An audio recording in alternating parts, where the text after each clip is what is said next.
शिवाय ने एक और पंच उसके चेहरे पर मारा कि आराध्य ने उसे धक्का दिया तो शिवाय बगल में जमीन पर गिर गया। उसकी पीठ में तेज दर्द हुआ। साले मार ही दे।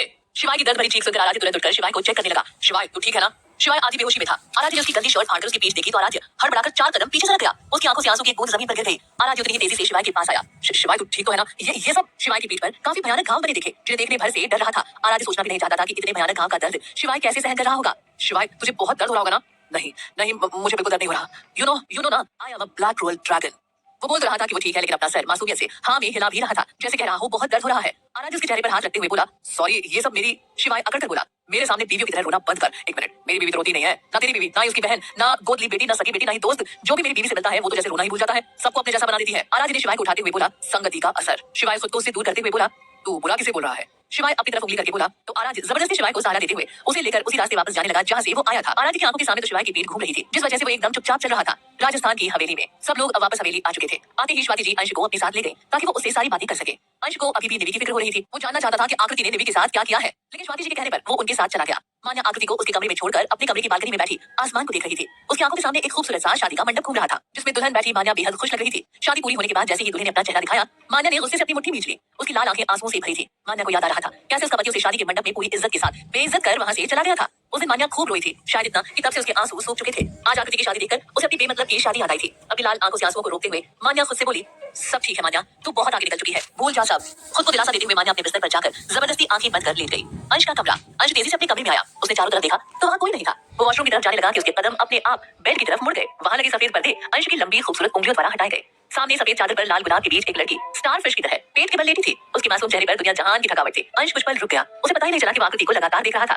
कुछ मिनट बाद उसे एहसास हुआ कि वो क्या कर रहा है। अंश हिचकिचाते हुए बाथरूम में चला गया। थोड़ी देर बाद वो शावर लेकर बाहर आया। ना चाहते हुए भी उसके कदम फिर बिस्तर की तरफ बढ़ गए। उसके पास हजारों सवाल थे लेकिन उनका जवाब बेड पर बेफिक्र सो रही थी। अंश की आंखों के सामने निवि का चेहरा घुमा। वो बिस्तर पर पड़ी आकृति के चेहरे की तरफ झुककर उसके गाल थपथपाते हुए बोला आकृति गेट अप मुझे निवि के बारे में जानना है। आकृति तुम सुन रही हो? आकृति उठो ना।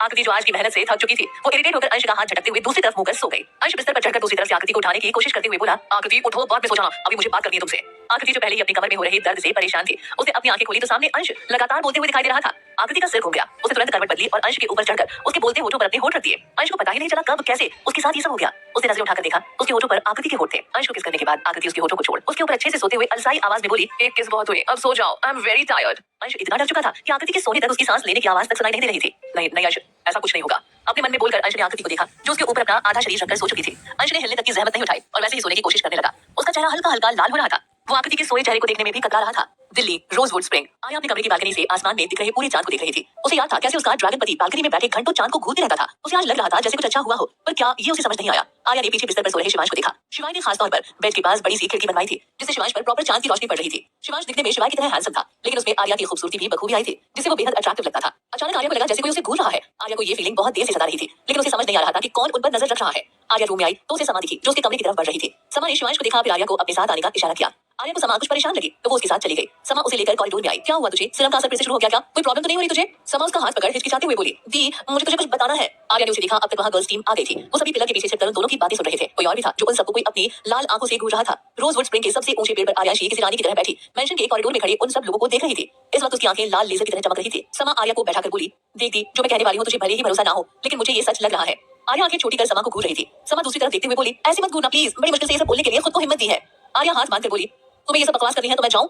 समा उसका हाथ पकड़ते हुए बोली दी मैंने आज अही से वीडियो कॉल पर बात की थी तब मैंने वहाँ एक आदमी को देखा जिसे देखकर मुझे कुछ याद आया। तो जानती है ना सिरम के असर के कम होने के बाद मैं बहुत कुछ भूल गई हूँ। आज जब मैंने उस आदमी को देखा तो मुझे कुछ याद आया। पीछे पिलर के पास छिपे लोगों के पास आहान आया। उसे समझ नहीं आया कि ये सब आर्या और समा को ऐसे क्यों देख रहे थे। वो बोला ये समा का सस्पेंस क्यों बना रही है बोल देना जो बोलना है। आवाज सुनकर आर्या और समा ने उस तरफ देखा पर वहाँ कोई नहीं था। समा और आर्या ने एक दूसरे को देखा। वहाँ पिलर के पीछे खड़ा अक्ष आहान का मुंह बंद किए उसे घूर रहा था। उसके साथ अहिति और भव्या भी आहान को खा जाने वाली नजरों से घूर रहे थे। आहान घबराते हुए बोला क्या हुआ मैंने कुछ गलत किया क्या? अक्ष ने उसे चुप रहने का इशारा किया और सामने देखने का इशारा किया। सबकी आंखें और कान समा पर टिक गई। साथ में आर्यांशी की भी जो दूर से उन पर नजर रख रही थी। समा अपनी आंखें कसकर बंद करते हुए बोली दी मुझे लगता है तेरे 2 बच्चे पैदा हुए थे। मुझे भरोसा तो नहीं है लेकिन मुझे लग रहा है तू 2 बच्चों की माँ है। समा की बात सबके कान सुनने करने के लिए काफी थे।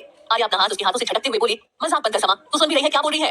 समा वापस आर्या को पकड़ते हुए बोली दी मैं जानती हूँ मैं क्या बोल रही हूँ। देख मुझे लग रहा है तेरा एक और बच्चा है। कैसे है क्यों है मैं नहीं जानती लेकिन था वो बच्चा सच में मरा हुआ था जिस वजह से डॉक्टर ने शिवांश को बचाने पर ध्यान दिया था। आज जब अही का वीडियो कॉल आया था तब मैंने आदमी को देखा था। आर्या बीच में बोली समा ये बिना सिर पैर की बातें मत कर इसमें भरोसा करने जैसा कुछ भी नहीं है। तू आराम कर शायद तू थक गई है इसलिए अचानक तेरा ये छोटा सा दिमाग इतनी स्पीड में चल रहा है। समा को अब गुस्सा आने लगा था। वो गुस्से से दांत पीसते हुए बोली तू मेरी बात सुनेगी या महाभारत शुरू करूं अभी? आर्या चुप होकर उसे देखने लगी तो समा अपना गुस्सा शांत कर बोली, मैंने वीडियो कॉल में एक आदमी को देखा था जो उस दिन हॉस्पिटल में आया था। तेरी बेस्टी उस दिन देर से आई थी, इसलिए उसे नहीं पता। डॉक्टर ने मुझे बताया था तेरे 2 बच्चे थे, इसलिए तो शिवांश पैदा होते हुए इतना कमजोर था। तेरा दूसरा बच्चा सच में मरा हुआ था। सॉरी, पर तब दीप का फोन आया तो मेरा ध्यान भटक गया। समा रुककर आगे बोली, जब मैं वापस आई तो किसी आदमी से टकराई थी। तब मैंने उसके हाथों में एक बच्चा देखा। वो नॉर्मल बच्चे से बहुत छोटी और उसकी आंखों के कोने पर कुछ स्काई ब्लू कलर की चमकीली चीज देखी थी। मैं उस आदमी को रोकने को हुई तो वो आदमी मुझे धक्का देकर भाग गया। समा आर्या का चेहरा देखकर बोली, ये सब मैंने जानबूझकर नहीं किया दी, सिरम की वजह से मैं वो सब तुरंत भूल गई थी और मेरा ध्यान शिवांश पर गया। जब मैं शिवांश के पास गई तब भी मैंने उस आदमी को देखा था। वो शिवांश के पास ही जा रहा था और उससे पहले मैंने शिवांश को पकड़ लिया। तो तुम कहना क्या चाहती हो कि वो आदमी आर्या के बच्चे को लेने आया था और आर्या के 2 बच्चे थे शायद हैं। सबका ध्यान इस आवाज से टूटा। वहां पिलर से टेक लगाकर वाही खड़ी थी। अब सब लोग वहां आकर आर्या और समा के पास खड़े हो गए। सब समा के जवाब का इंतजार करने लगे। समा जल्दी से बोली, वो 2 लोग बाद में पार्टी में एक साथ एक ही कार में बैठकर वहां से जा रहे थे। ये बात सबके लिए बहुत बड़ी थी, किसी को भरोसा नहीं के लिए बहुत बड़ी थी। किसी को भरोसा नहीं हो रहा था कि आर्या के 2 बच्चे थे, लेकिन अब इस बात से क्या फर्क पड़ता है, मैं तो उसे देख भी नहीं पाई। आर्या दर्द भरी आवाज में अपनी नम आंखों के साथ बोली। सब समझ रहे थे आर्या क्या कहना चाहती है। ये सब जानकर भी वो क्या ही कर सकती थी। उसका बच्चा तो मरा हुआ था। भव्या आर्या के पास आई। उसका सिर सहलाती हुई भव्या कुछ बोलना चाहती थी पर बोल ना सकी। उन्होंने आगे बढ़कर आर्या को गले लगा लिया। आर्या भी बिना कुछ कहे उनके गले लग गई। उसकी आंखों से आंसू बेहिसाब बह रहे थे। वो अपने बच्चे को देख भी नहीं पाई थी। कितना छोटा बच्चा था वो। क्या समा सच कह रही है? क्या आर्या के 2 बच्चे हैं? क्या आर्या कभी उसके बारे में जान पाएगी? जानने के लिए सुनते रहिए love after rebirth pocket FM पर।